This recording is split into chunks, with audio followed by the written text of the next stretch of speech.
nosso horário, né, de reunião, onde estamos retornando ao horário normal, horário comum, né, horário observado antes da pandemia.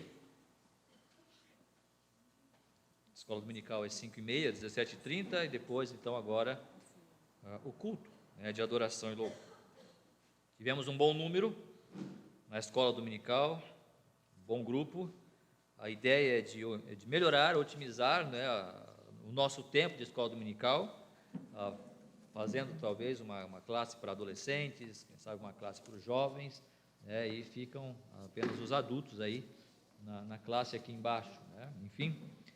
Mas com o tempo a gente vai organizando isso e colocando um professor para cada turma aí, né, e dessa forma ir melhorando o nosso tempo juntos, aproveitando para estudar a palavra. Isso porque cada pessoa na sua idade, né, na sua faixa etária, tem uma linguagem diferente, né, tem um estudo especial ali, voltado mesmo para a sua idade, enfim. Mas é bom termos esse tempo. João, capítulo 11. João 11.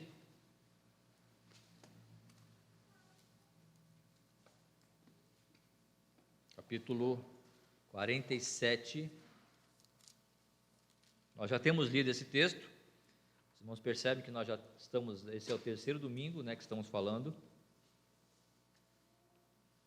nesse texto, entendendo, ou buscando compreender as orientações bíblicas para as nossas vidas, através dessa situação que passou o Senhor Jesus Cristo, com o intento ali do sacerdote e os fariseus, e o sinédrio de buscar matar, sacrificar, assassinar Jesus Cristo. E o tema que eu tenho usado durante esses 3 domingos, terminando hoje, é Jesus morto ainda hoje. E por que desse tema?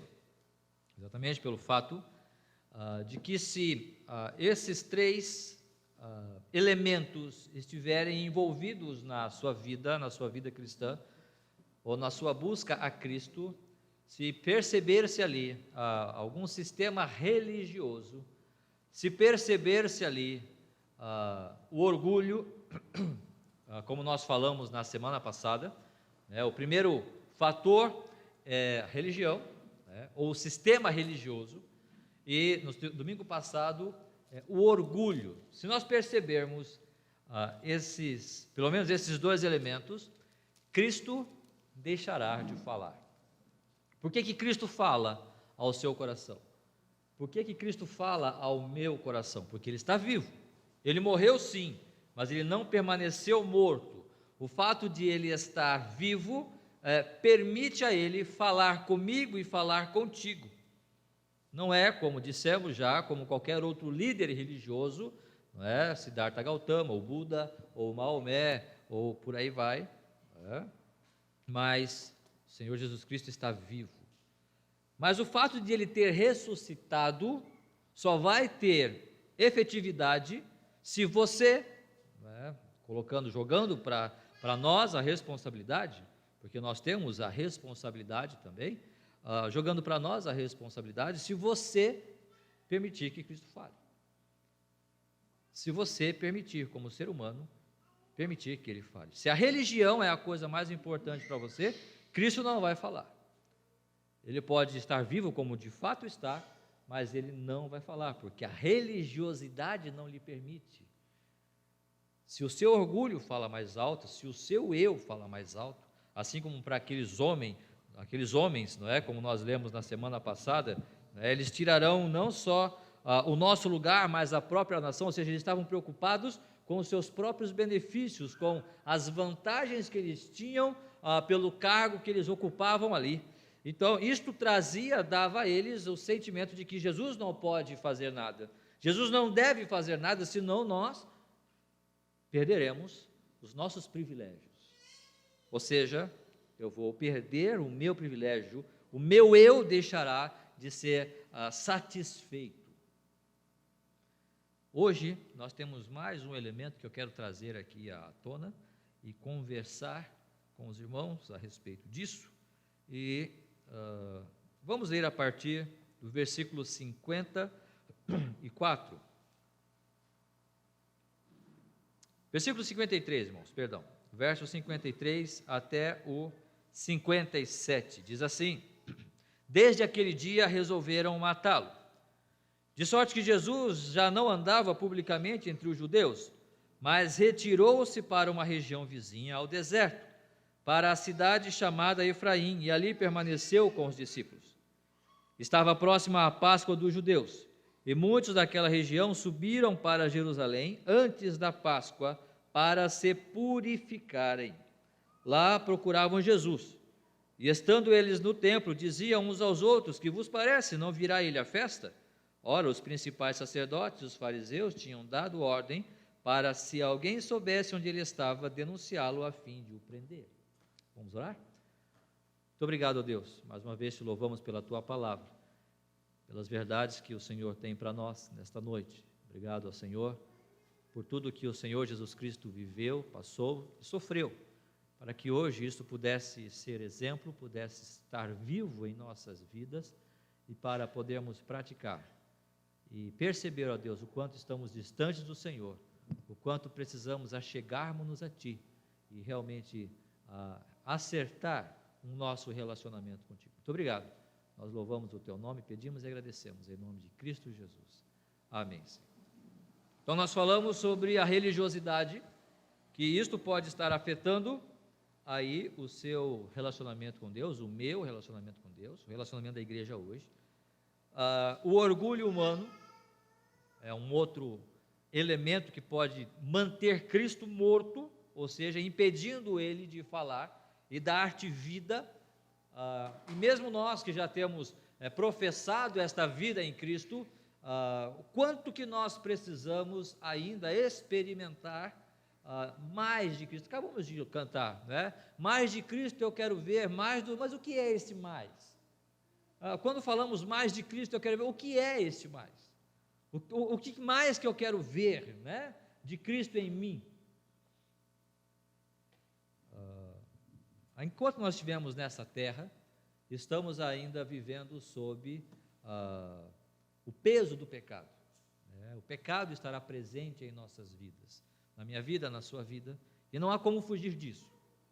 Mas mesmo com esse pecado, o Senhor Jesus Cristo, Ele resolveu, Deus na sua graça, resolveu usar-nos para manifestar a sua glória em nós, mesmo sendo nós estes vasos fracos, pequenos e falíveis que somos, indignos até, não é? Tem até um coro que diz assim: eu tenho um tesouro, eu tenho um tesouro dentro de mim, esse meu tesouro vale mais que, tem muito valor, esse meu tesouro é Jesus Cristo, o meu Salvador. Alguém conhece o coro? Não, é muito bonitinho, um dia a gente pode cantar, aprender ele, né? Mas é muito bonitinho, mas não só bonitinho, mas é profundo. Fala desse tesouro que nós temos em nós, mas nós não merecemos, é pela graça de Deus. Mas Deus resolveu usar a mim e a você para manifestar. Agora, até onde vai esse manifestar? O que é esse manifestar? É viver uma vida certinha tão somente? Ok, não é? Devemos viver como cidadãos comuns, pagando as nossas contas. Há pouco nós estávamos falando sobre criar nossa família, né? Amar a nossa família, o valor da família. Mas, irmãos, será que Cristo veio para nos dar vida e vida em abundância, somente baseado nesta ideia de que nós vamos viver uma vida certinha, retinha e está tudo bem? Será que Deus não quer fazer mais? O que Cristo fez com relação aos milagres enquanto aqui na terra estava, Ele não quer manifestar isso em nossas vidas? Será que Deus cessou o seu poder? Não há mais nada de sobrenatural que nós não possamos querer ver e desejar? Quantas pessoas da sua família você está vendo, nós temos falado sobre isso, você está vendo sendo realmente salva, deixando o pecado? Quantas decisões nós estamos tomando, realmente decisões baseadas na fé, decisões realmente baseadas num desejo de servir a Cristo e de ver Cristo em nós, e de ver Deus realizando obras maravilhosas nas nossas vidas. Quantos jovens estão perdendo tempo na sua vida, pensando que, não estou dizendo que isso é um pecado, por favor, né, mas que a vida se resume a terminar uma faculdade, fazer uma pós, um mestrado ou sei lá o que, e conseguir um bom emprego, e ter uma casa, e um jardim bonito, e todo final de semana cortar a grama do jardim, e você venceu na vida, e ter um carro do ano na porta, e você venceu na vida.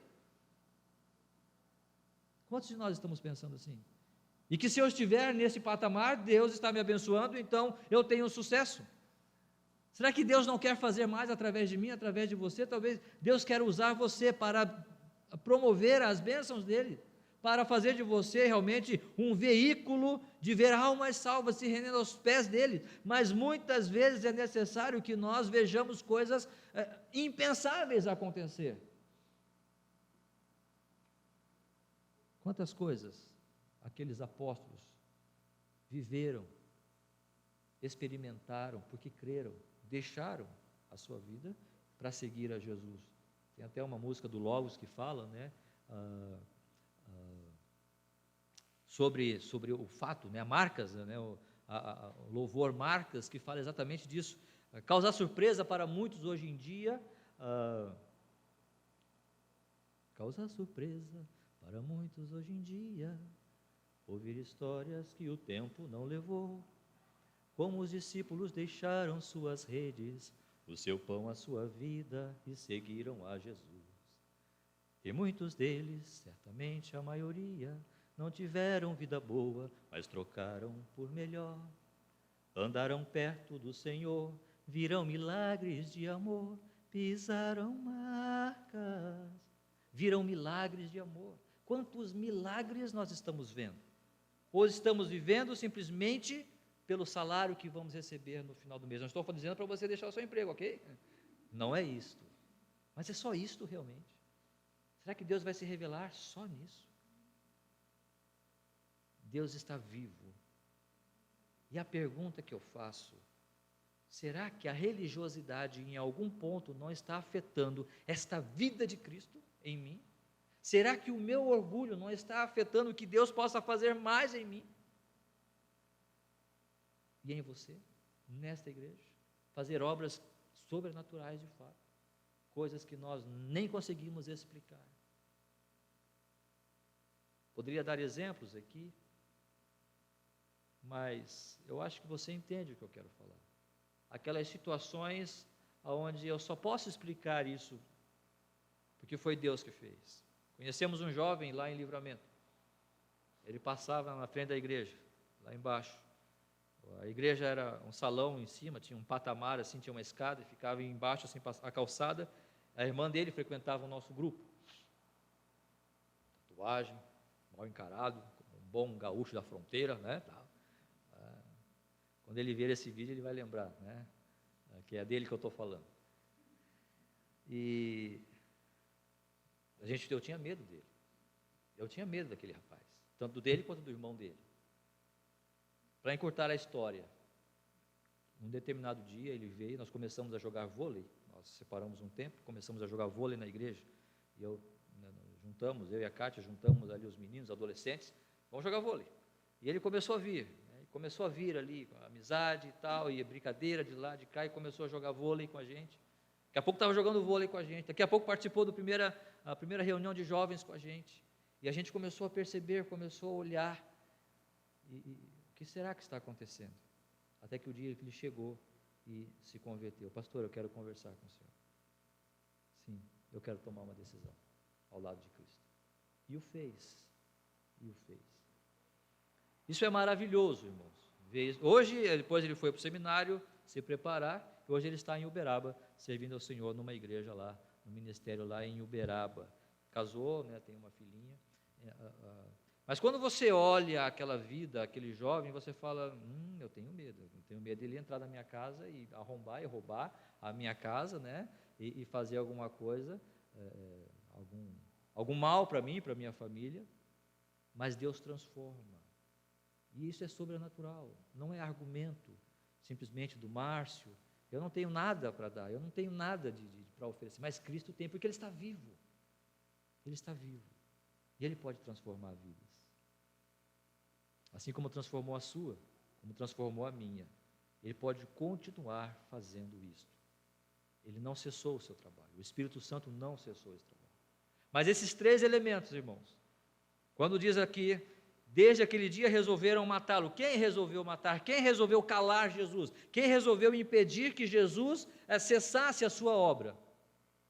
A religiosidade, o orgulho. E o terceiro elemento que eu quero falar hoje, a sociedade humana. A sociedade humana. Se nós estudarmos, pensarmos um pouco sobre a sociedade, hoje eu estava até na casa do irmão Roger ali, conversando um pouco sobre sociologia, né, conversando ali um pouquinho, algumas ideias, como que é interessante ver essa diferença, né, social que nós experimentamos, os costumes sociais.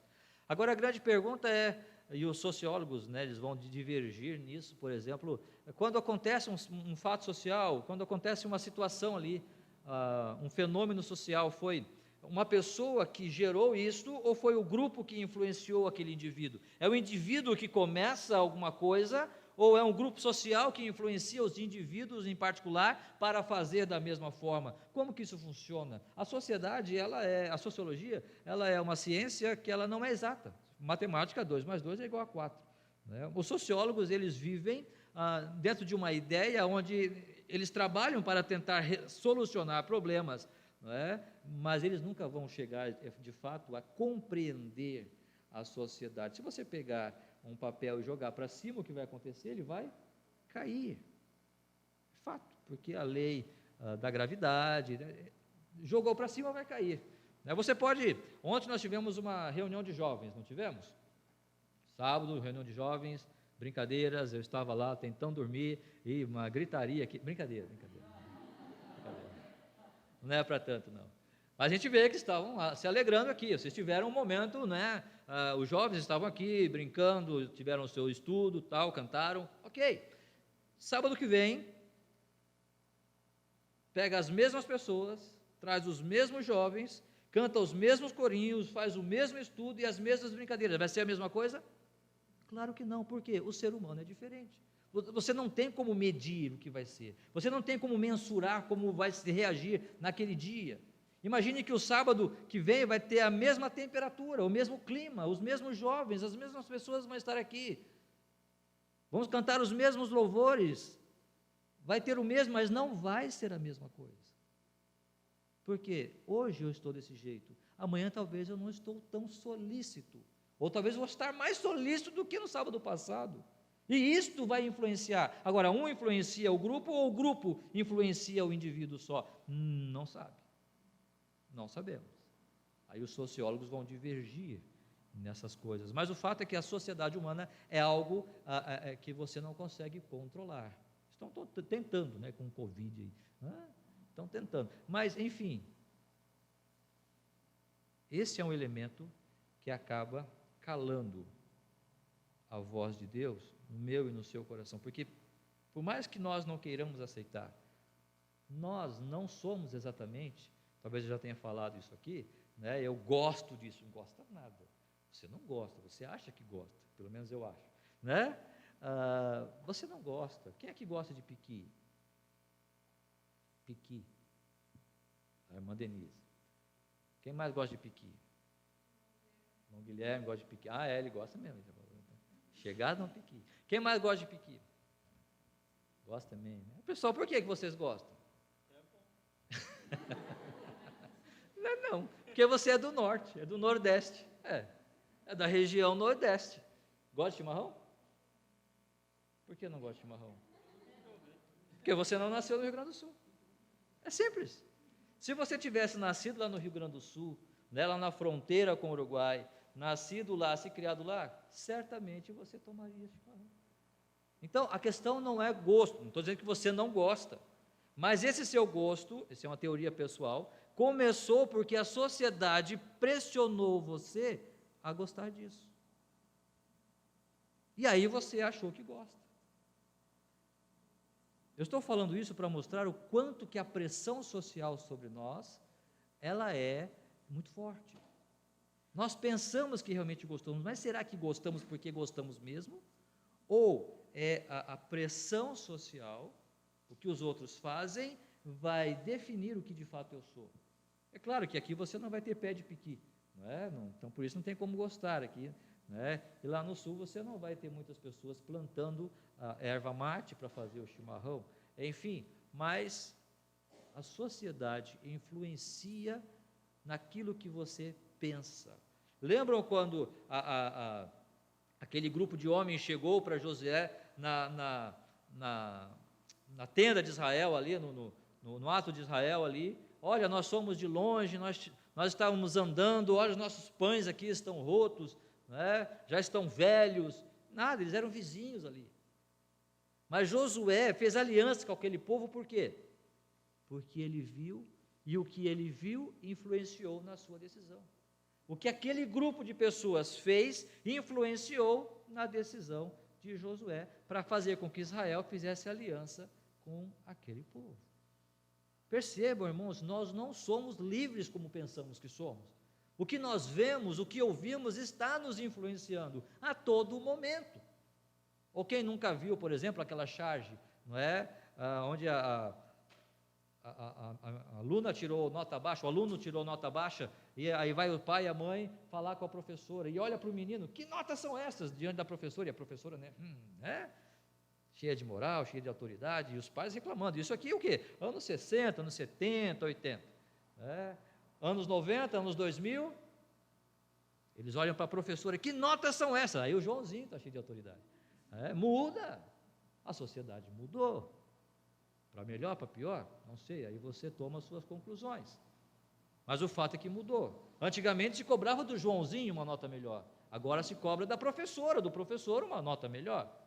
Mas não é o aluno responsável? Enfim, a sociedade, ela nos influencia de tal modo que nós vamos mudando os nossos pensamentos, o que achamos que é bom, o que achamos que é ruim, e não é diferente aqui, irmãos. Se vocês perceberem, por exemplo, versículo 55, estava próximo à Páscoa dos judeus, e muitos daquela região subiram para Jerusalém, muitos, antes da Páscoa, para se purificarem. Então a sociedade era comum, na sociedade judaica, em Jerusalém, eles irem para Jerusalém para se purificar, e não é uma festa pequena não, é tipo Oktoberfest, né? Não no propósito, não é? Mas estou dizendo no que diz respeito a aglomerações e viagens de pessoas para chegar lá, é uma Oktoberfest do Velho Testamento, ou do Novo Testamento, né? Dos tempos neotestamentários ali, muita gente chegando naquele lugar, a sociedade estava ali, grupo social, que tinha objetivo em comum, estava ali. Agora percebam no versículo 56, lá procuravam Jesus, e estando eles no templo, diziam uns aos outros, que vos parece? Não virá ele à festa?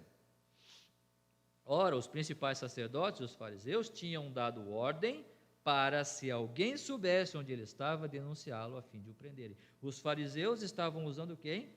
A própria sociedade, as próprias pessoas, para denunciar Jesus a respeito de onde ele estava. E quando alguém soubesse onde ele estava, o que iam fazer? Prender Jesus. A sociedade estava sendo usada para delatar Jesus, identificar Jesus, e então os fariseus iam prendê-lo. Isso nós podemos ver com duas perspectivas. Primeiro, numa perspectiva da indolência. Eu não sabia.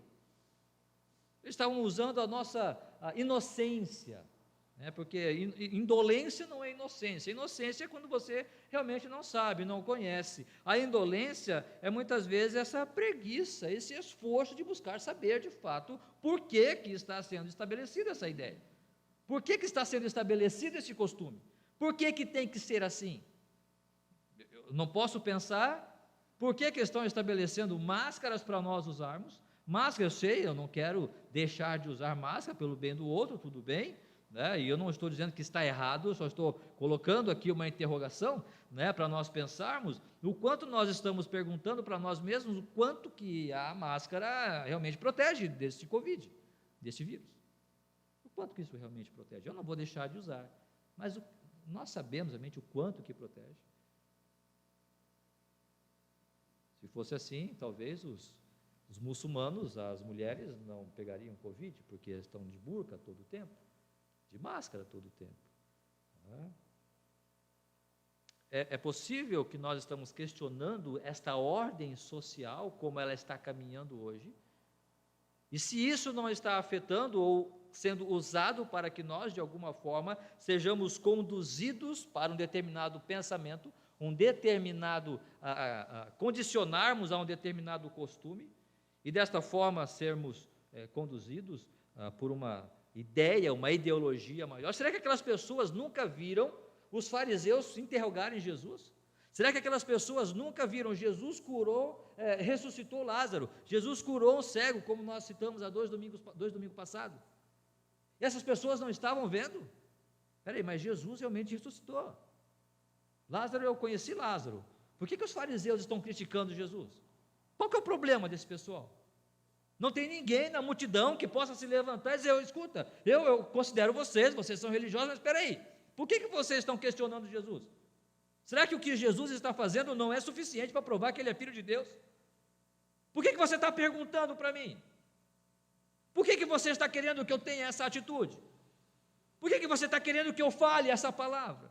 Por que você quer que eu use esses termos? Só porque você é jovem, eu também sou jovem, e eu tenho que usar esses termos para poder fazer parte do grupo, para poder ser aceito aí na patota, para poder dizer que eu sou homem, e por isso então eu faço isso. Então eu tenho que tomar cerveja para dizer que eu sou macho, eu tenho que fazer isso para dizer que eu posso, para provar que eu realmente sou homem, para provar que eu sou feminina, eu tenho que mostrar o corpo e fazer isso e aquilo. É isto que a sociedade está fazendo, e é isto que nós temos que fazer também. É desta maneira que temos que agir. Então eu tenho que namorar com alguém para dizer que eu sou bom.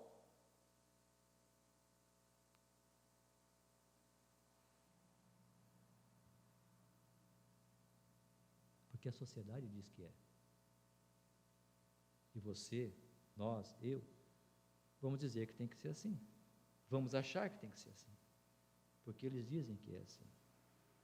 E muitas vezes, irmãos, pela nossa indolência, ou seja, a preguiça, ou não buscar saber de fato como a coisa funciona, nós acabamos nos deixando levar por uma ideia, um costume meramente social, que muitas vezes não tem embasamento bíblico, mas simplesmente nós nos deixamos levar por aquela ideia.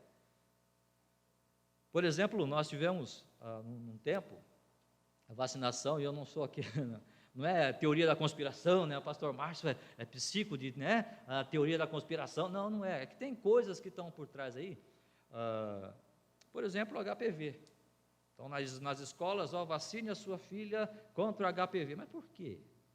Não, tem que vacinar, não sei, talvez as mães aqui, né, permitiram suas filhas serem vacinadas, ok, não estou questionando, estou falando minha experiência, o que eu acho.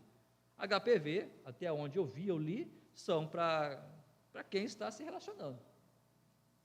Se está se relacionando, então é necessário tomar, né, para poder se prevenir.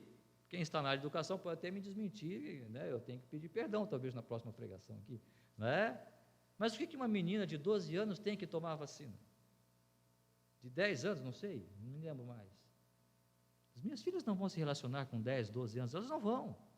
E a Kátia foi lá, não, as minhas filhas, a menina que não fosse, ia ter que assinar um termo de responsabilidade, e a Kátia foi lá, não, vou assinar, e a responsável, mas você conhece a sua filha? Eu conheço sim!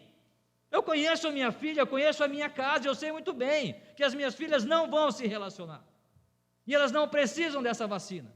Quando elas forem casar no seu namoro, então quando noivar, então se tiver que tomar essa vacina para se prevenir, ok, mas já tem um futuro definido, tem um propósito definido na vida. Mas com 10, 12 anos isso não é necessário, isso é mentira. Você quer conduzir essas meninas a se prostituírem, é isso que essa sociedade quer. Porque no momento que você toma aquela vacina para se proteger da HPV, está dizendo o quê? Pode fazer sexo livremente. E é por isso que nós estamos com essa sociedade como está. Só que não se para pensar. Porque a sociedade, ela abafa a voz do Espírito Santo, a palavra de Deus, que fala sobre essa pureza, essa necessidade dos filhos obedecerem os pais e dos pais estarem de olho nos seus filhos. Já tomou a vacina contra HPV? Ah, tudo bem, fazer o quê? Agora pode se relacionar. Você está protegida, minha filha.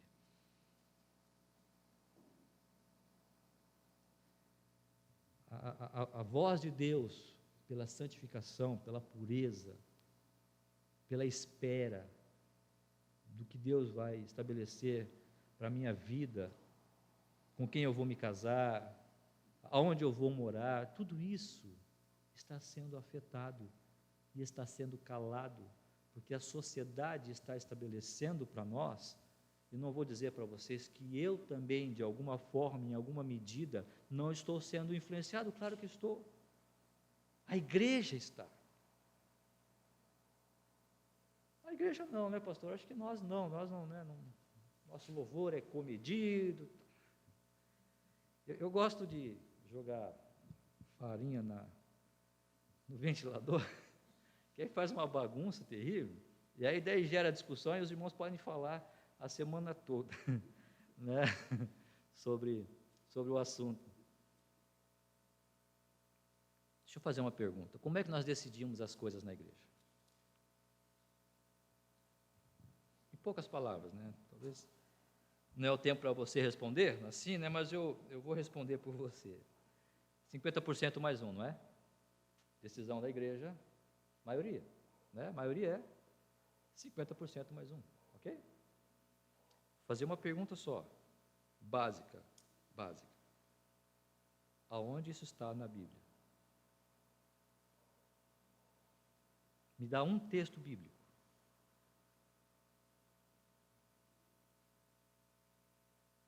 Talvez você está se coçando para falar aquele de Corinto, né? A palavra maioria ali em Corinto não é 50% mais um. É quase todos, é quase todo mundo. E talvez um que o outro não quer. O texto ali, a palavra maioria ali, não representa 50% mais um. Então, uma igreja que tem 100 membros, vamos imaginar, eles querem, então, duas propostas ali. Vai ganhar a proposta da maioria. Então, 51 votou a favor da proposta A e 49 ficou com a proposta B. Venceu? Proposta A. Maioria, 50% mais um, ok? Onde é que isso está na Bíblia? Não tem. Mas nós fazemos assim. E eu não estou dizendo, então agora vamos rasgar. Não é isso, irmão. Estou apenas fazendo com que nós paremos e pensemos aonde chegamos. Há pouco nós estávamos falando sobre a igreja. O que é a igreja? Como é que se decide, pastor? Irmãos, agora não é o momento de eu resolver o problema da farinha que eu joguei no ventilador, não é? Mas é só para nós questionarmos-nos, questionar a nós mesmos o que nós fazemos e o que Cristo estabeleceu. Há uma diferença muito grande entre o que Cristo estabeleceu, qual é o ideal de Cristo sobre a igreja e o que nós efetivamente fazemos. Eu sei da ferramenta, como processo de organização, tudo isso eu sei, tranquilo quanto a isso, sim. Mas eu estou falando a igreja na sua natureza. Então, a proposta A venceu 51 pessoas, venceu a proposta A e 49. Só que 49 não é pouca gente, não. 49 não é pouca pessoa, é muita gente que é contra a proposta A. Tá, pastor, mas por que o senhor está dizendo isso? Será que tem alguma coisa? Tem tudo a ver. Sabe por quê? Esta decisão e esta forma está baseada na ideia da democracia, ok? Nós somos um povo democrático, um país democrático, ok? Me mostra a democracia da Bíblia. Jesus veio para ser rei, monarquia. Foi rejeitado por isso. Quando ele voltar, ele será rei. E ele quer ser rei da igreja hoje. Então o senhor está querendo dizer que o pastor que tem que decidir? Não estou dizendo isso. Eu estou dizendo que quem tem que decidir é a pessoa do Espírito Santo. Como? Vamos conversar depois sobre isso, ok? Mas o fato é que alguma coisa aconteceu dentro do período em que Cristo estabeleceu aquela coisa para a igreja e o que nós estamos vivendo hoje. Isso não se pode negar. Alguma coisa aí está errada, alguma coisa não está batendo. Porque a sociedade um dia, os filósofos um dia, eles estabeleceram, eles inventaram a democracia e nós pegamos isso como verdade absoluta e morremos por isso, brigamos por isso, fazemos inimizade com o irmão por causa da democracia. Porque a sociedade estabeleceu isso como verdade. E a minha proposta tem que ter 50% mais um. Democracia, a voz do povo. Sabe qual é a igreja que é dirigida pela democracia?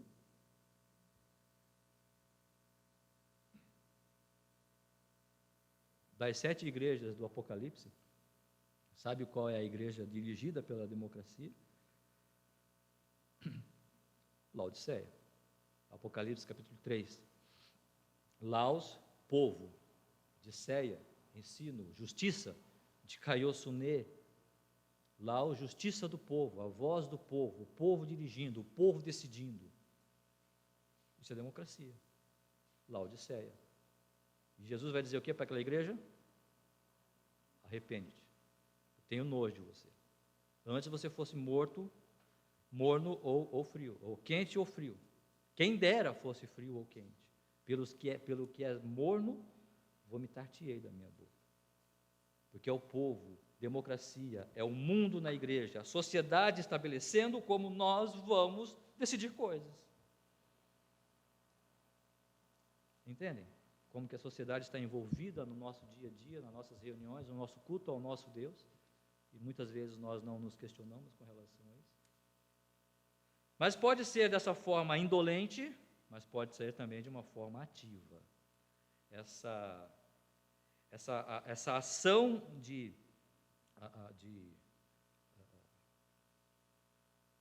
neutralizar ou tentar deixar ou impedir que Jesus fale, pode ser também de forma ativa. No versículo 57, ora, os principais sacerdotes e os fariseus tinham dado ordem para, se alguém soubesse onde ele estava, denunciá-lo a fim de o prenderem. Como eu disse, alguém pode entrar nessa conversa aqui simplesmente, não sabia qual era o propósito, mas alguém vai entrar sabendo, não, eu estou do lado dos fariseus, Jesus fez aquilo, mas eu estou do lado aqui dos sacerdotes, eu estou do lado aqui do Sinédrio, eu quero ver Jesus morto, sim.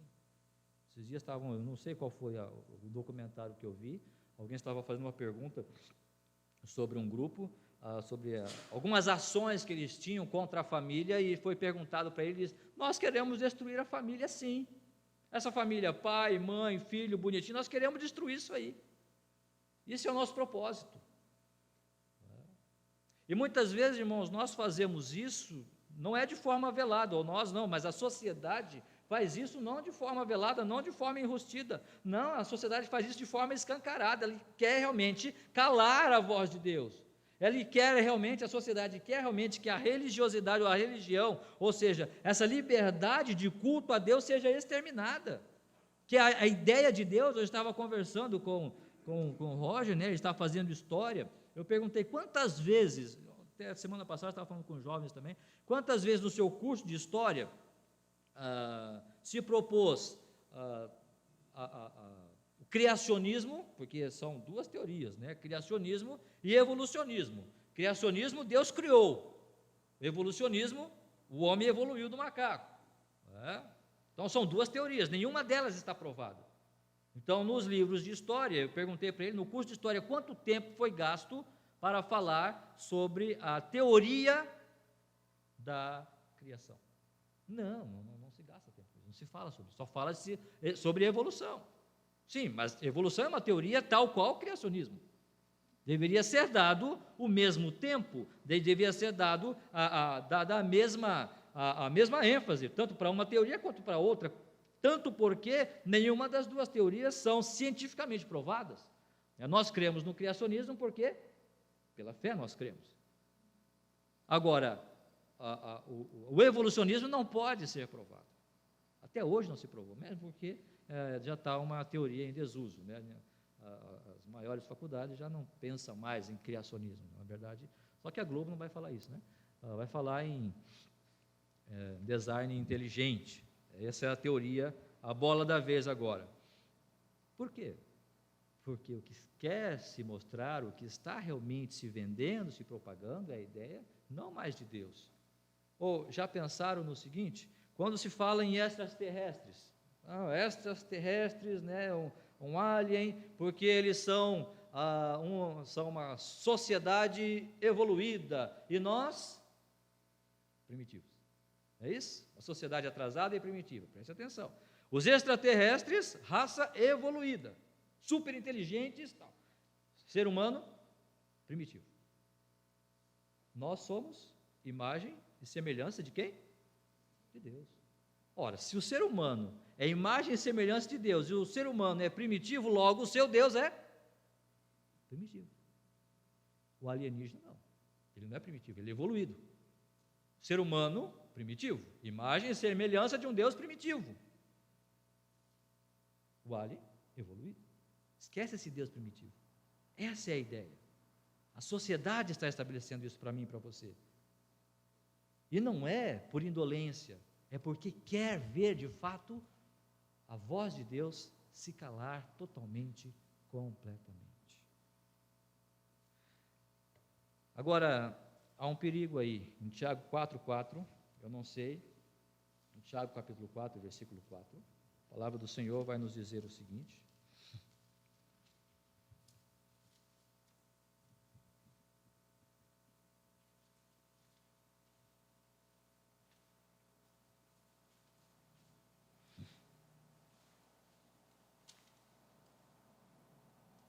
você quer ser amigo da sociedade?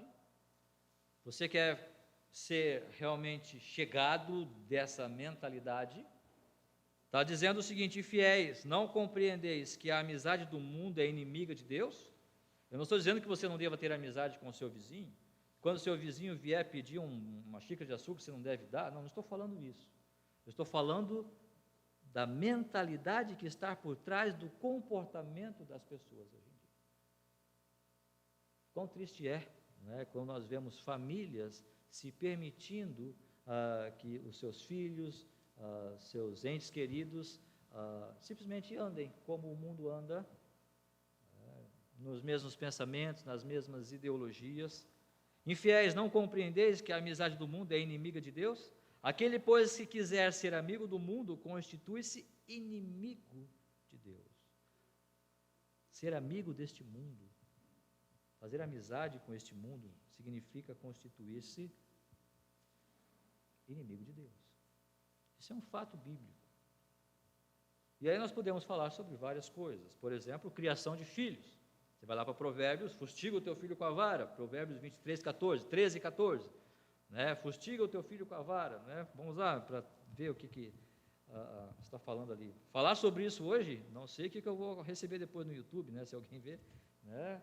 Vão até me processar aí. É passível, por que não? 23, 13 e 14. Isso aqui é um absurdo.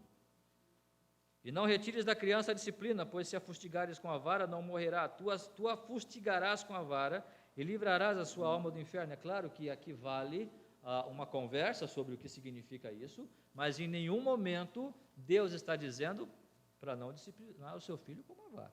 Às vezes, existe um momento que é necessário, sim. Eu fui fustigado com vara, né? A vara da infância me acompanhava direto, que era uma vara de marmelo, né, desse tamanho, e ficava azul a perna, e não morri, estou aqui. Oi? Hein?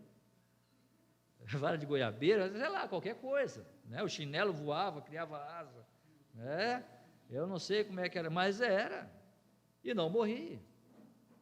E a nova escola, preste atenção, a nova escola está dizendo não é mais para decorar, né? Não sei, as professoras de plantão aí, né? A irmã Suelbe, né? Pedagoga, me desculpa aí, né?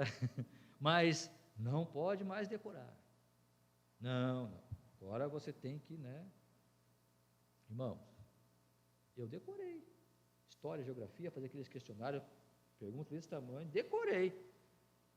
E não me sinto burro, não. Mas eles querem dizer que hoje, Se você fizer uma criança decorar, ele não vai aprender a ser crítico. Como não? Eu aprendi nessa escola velha, e eu sou muito crítico.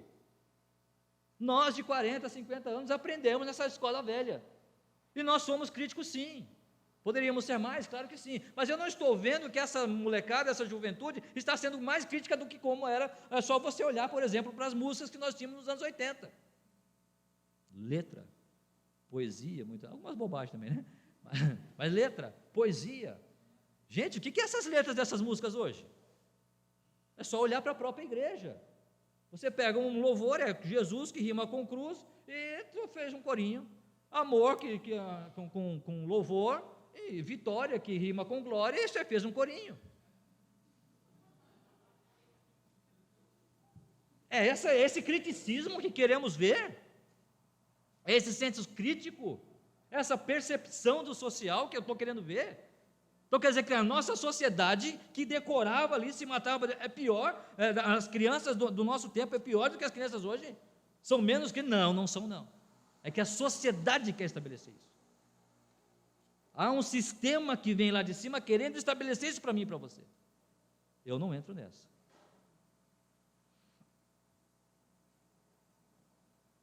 Alimentação, só para a gente fechar aqui. Não vou falar nem sobre homossexualismo, mas já pararam para pensar, por exemplo, vegetarianismo? Alguém vegetariano aqui? Ou vegano? Nada pessoal, mas vai ter vara agora. Né? Varada. Não é por isso. Porque o vegetariano diz o seguinte: não pode comer nada de origem animal. O vegano é pior, porque o vegetariano ainda come ovo, come queijo. O vegano nem isso.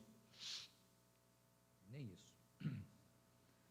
Porque não é bom. Não sei.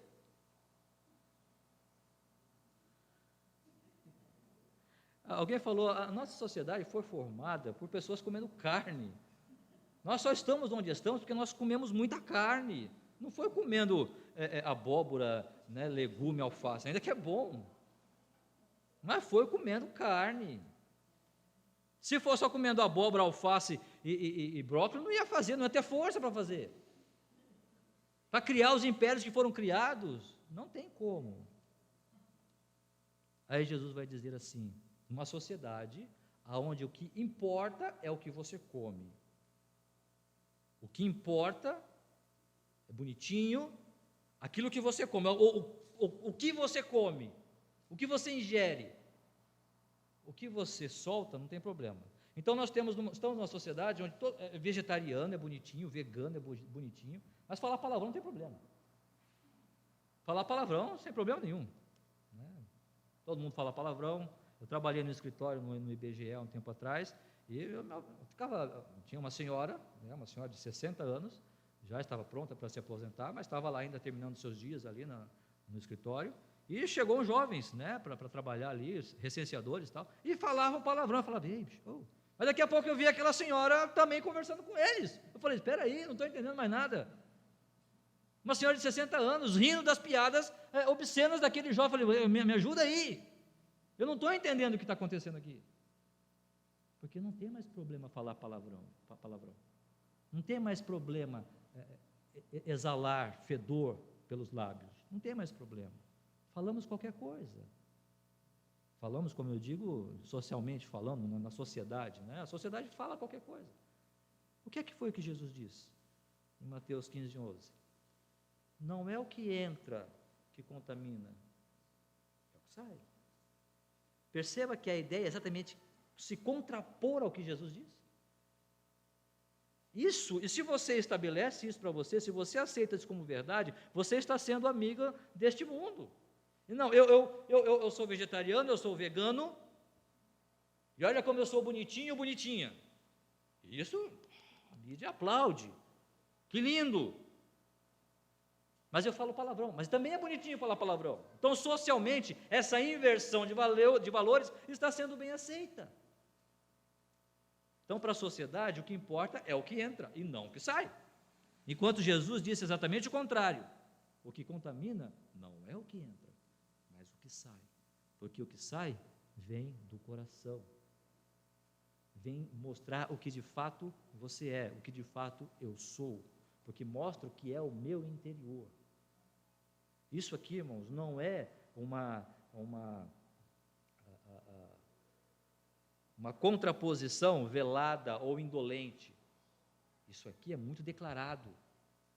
A sociedade está declaradamente contra Deus, contra Cristo, querendo que Jesus permaneça morto lá no seu túmulo. Enquanto ele não está, ele está vivo. Tanto é que Jesus, no versículo 54, de sorte que Jesus já não andava publicamente. De sorte que Jesus já não podia abençoar ninguém. De sorte que as pessoas que estavam lá, que poderiam ser abençoadas por Jesus naquela festa, não puderam. Pessoas que talvez pudessem ser curadas, poderiam ter sido curadas por Jesus, não puderam. Pessoas que poderiam ter sido salvas por Jesus, não puderam. Eu falo não puderam, mas eu creio na soberania de Deus. Mas estou falando assim, olhando especificamente para a sociedade humana. Jesus teve que se ausentar deles, Jesus teve que estar longe deles. Irmãos, quantas vezes Jesus está longe de nós, está longe de mim, porque a sociedade está tão viva no meu coração, que Jesus tem que se ausentar, entre aspas. E eu perco essas bênçãos, eu perco a visão dessas bênçãos de Deus, porque o social, aquilo que eles estão fazendo é tão importante para mim, é tão real para mim, eu necessito tanto disso, que se eu não tiver isso, parece que a minha vida não tem alegria, não tem prazer. Aí Jesus vai estar, sabe com quem? Não podia mais estar publicamente, mas retirou-se para uma região vizinha ao deserto, para uma cidade chamada Efraim, e ali permaneceu com os discípulos. As minhas ovelhas ouvem a minha voz. Como ovelhas do Senhor Jesus Cristo, não estou nem aí para o que a sociedade fala. Eu não estou nem aí para o que a sociedade diz. Eu quero saber o que o meu pastor quer dizer. O pastor da minha alma, aquele que morreu por mim. E é para ele que eu vou olhar. Eu quero ouvir a voz dele. Eu sou o bom pastor. Eu dou a vida pelas minhas ovelhas. E elas me seguem. Eu as conheço e elas me conhecem.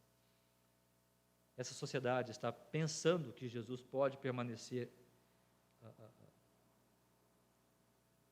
inativo, ou calado, mudo, seja lá de que maneira for, mas não pode.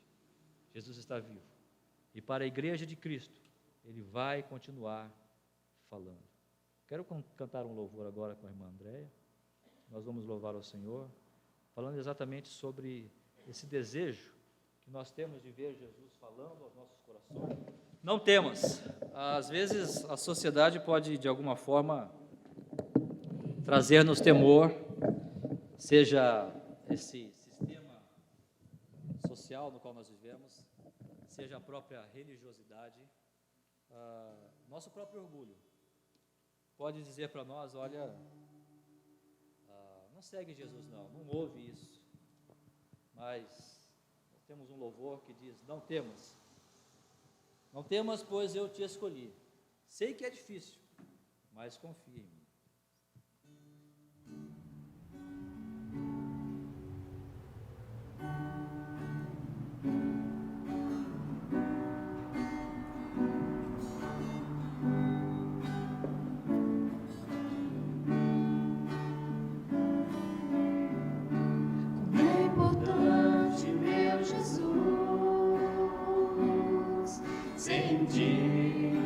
Que tu estás comigo, poder ouvir a tua voz a falar tão meiga no meu coração.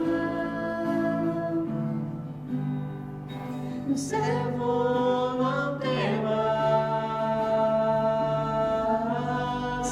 não temas, pois eu te escolhi. Sei que é difícil, mas confia em mim, então tu verás o meu poder. Senhor, eu ouço teu chamar e me alegro em dizer, Senhor, estou aqui.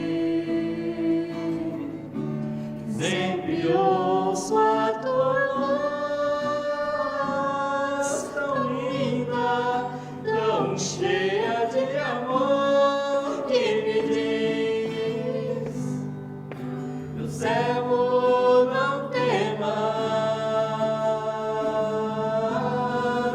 não temas, pois eu te escolhi. Sei que é difícil, mas confia em mim, confia em mim,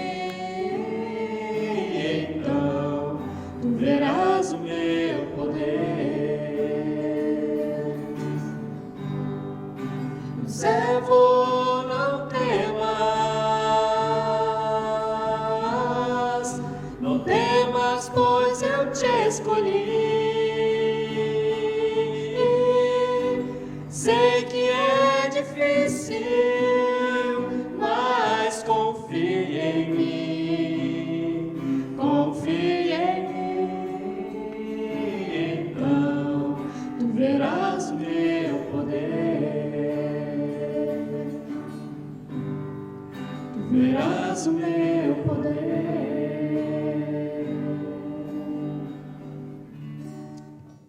Irmãos, nós vamos passar a ceia agora, mas antes, eu queria que você baixasse sua cabeça agora. Eu queria perguntar para você, a sociedade, todas essas vozes, está te dando medo? Está fazendo você seguir aquilo que é estabelecido pelo social? Aquilo que é estabelecido pela religiosidade? Ou aquilo que é estabelecido pelo seu próprio eu, fazendo com que Cristo, de certa forma, seja calado, seja impedido, se torne inativo a sua obra na sua vida? Não permita isso. O Senhor Jesus Cristo diz: eu vim para que tenham vida e vida em abundância. Nós não somos dos que retrocedem, nós somos daqueles que avançam. Quando você crê em Cristo, você está dizendo: eu creio num Senhor vivo. Eu não preciso temer eu mesmo, a religiosidade, ou aqueles que ocupam qualquer posição, ou até mesmo a sociedade, porque o meu Senhor, Ele é poderoso para suprir cada uma das nossas necessidades em Cristo Jesus. Eu sei em quem tenho crido, estou bem certo de que é poderoso para guardar o meu tesouro até aquele dia. O que tem dirigido a sua vida? O que lhe falta? Coragem para vir a Cristo e dizer: Senhor, Tu és vivo, sim, e eu quero viver esta vida hoje, a partir de hoje. Alguém quer tomar essa decisão? Alguém no nosso meio não tem a Cristo ainda, mas quer tomar essa decisão ao lado de Cristo, entendendo que durante esses 3 domingos nós temos falado, mas você tem decidido: eu não quero que Cristo permaneça morto na minha vida, ou que a sua morte, a sua ressurreição não tenha efetivamente efeito na minha vida, mas sim que a vida de Cristo seja manifestada em mim, e que Deus possa me usar para a sua honra e para a sua glória. Alguém em nosso meio que ainda não tem tomado essa decisão, levante a sua mão, a gente vai orar com você. Alguém em nosso meio, tome essa decisão, que quer tomar essa decisão, e quer dizer: Senhor, toma a minha vida, faz de mim um Teu servo, um servo Teu, para Te servir e adorar. Alguém? Alguém está desejando dizer: Senhor, eu quero servir só a Ti e a mais ninguém. Alguém? Levante a sua mão. Senão vamos orar e agradecer, porque o nosso Senhor Jesus Cristo, Ele está vivo, vive e reina na minha vida, na sua vida e na vida da igreja. Nós sabemos que durante essa semana muitas coisas vão agir na minha vida e na sua para impedir a ação do Senhor Jesus. Vamos orar para que Deus nos dê força, para que Deus realmente nos faça lutar ou vermos a vitória de Cristo em nós, nessa semana, em tudo que fizermos, em tudo que pensarmos. Vamos orar. Nosso Deus e Pai, nós Te agradecemos por cada um que aqui está presente. Muito obrigado, Senhor, porque nós somos seres limitados, pequenos, não conseguimos ver como deveríamos. mas o Senhor tem aberto os nossos olhos para as verdades da Tua palavra. Ó Pai, abençoe a Tua igreja, abençoe cada um de nós, para que sejamos simples, ó Deus, no nosso pensar, no nosso julgar, mas sejamos poderosos em permitir que o Senhor realmente haja em nós, em permitir realmente que o Senhor trabalhe em nós, operosos mesmo, Senhor, realizando a Tua obra e desejando ver o Senhor realizar maravilhas através de nós, através desta igreja. Ó Pai, abençoa-nos agora o tempo da ceia do Senhor, que vamos realizar, e que tudo seja para a Tua honra e para a Tua glória. Abençoe cada família, cada um que aqui está. Nós pedimos e te agradecemos em nome de Jesus. Amém, Senhor. Vamos passar o tempo da ceia agora.